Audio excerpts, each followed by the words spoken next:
Hi, my name's Terry Thomas, and I work in the instructional design department at Post. I've been working remotely ever since the day I started working there, and that's been going on 4 years. So I have some tips and tricks in my arsenal to keep me on time and on task when I'm trying to wrangle teams together at a distance.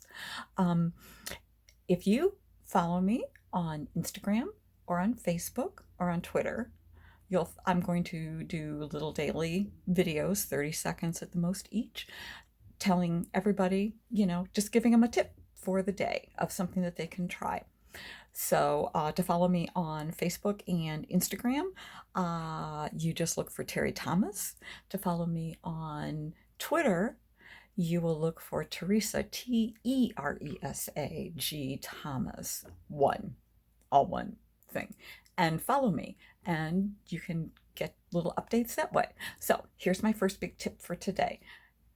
Big deal when I started working there is have a designated space to go, one that you can ideally shut the door on at the end of the day and not go back into until the next day.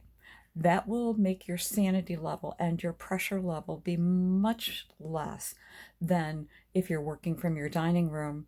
Then going into your dining room to eat can be stressful because you're just thinking about work, because that's where you work.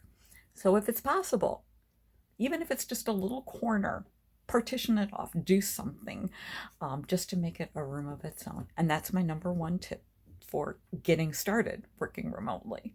So join me. Bye.